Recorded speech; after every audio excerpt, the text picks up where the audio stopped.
ప్రభుత్వ ధరలు పెంపు అమల్లోకి రాకముందే బ్లాక్ మార్కెట్లో సిగరెట్ ధరలు 100% పెంపు. వివరాల్లోకి వెళ్తే ప్రభుత్వ సిగరెట్లపై ధరల పెంపును అధికారికంగా ప్రకటించినప్పటికీ ఆ నిర్ణయం అమల్లోకి రాకముందే ప్రజలపై భారీ భారం పడింది. కారణం పన్నులు కాదు, నియంత్రణ లేని బ్లాక్ మార్కెట్. అనంతపురం జిల్లాలో పరిస్థితి అత్యంత ఆందోళనకరంగా మారింది. ఎంఆర్పి మాత్రమే అమ్మాల్సిన సిగరెట్లు బహిరంగానే రెట్టింపు ధరలకు విక్రయించబడుతున్నాయి.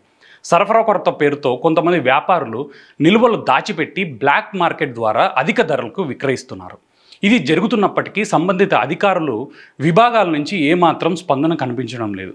ముఖ్యంగా విజిలెన్స్ అండ్ ఎన్ఫోర్స్మెంట్ శాఖ, కమర్షియల్ ట్యాక్స్, జిఎస్టీ అధికారులు, మార్కెట్ తనిఖీ అధికారులు. ఎంఆర్పి చట్టం స్పష్టంగా ఉల్లంఘన అవుతున్నా ఇప్పటి వరకు దాడులు, స్వాధీనాలు, చర్యలు అన్నవి కనీసం కనిపించడం లేదు.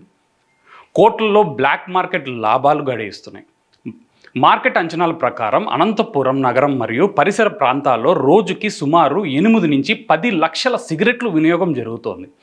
ఒక్క సిగరెట్పై అక్రమంగా 5 నుంచి 10 రూపాయలు వసూలు చేస్తున్నారు. దీంతో బ్లాక్ మార్కెట్ రోజుకి 40 నుంచి 80 లక్షలు, నెలకి సుమారు 12 నుంచి 24 కోట్ల వరకు అక్రమ లాభాలు సంపాదిస్తున్నట్టు అంచనా.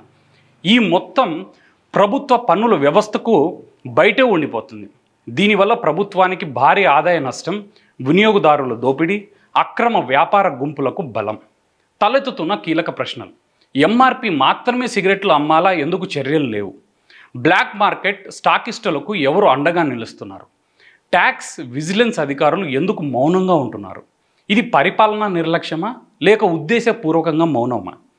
ప్రభుత్వ ధరల పెంపు అధికారికంగా అమల్లోకి వచ్చే వరకు ప్రస్తుత ఎంఆర్పీలే చట్టబద్ధం. ఎంఆర్పికి మించి విక్రయించడం శిక్షార్హమైన నేరం. కానీ రోజు చట్ట బహిరంగానే ఉల్లంఘన అవుతోంది.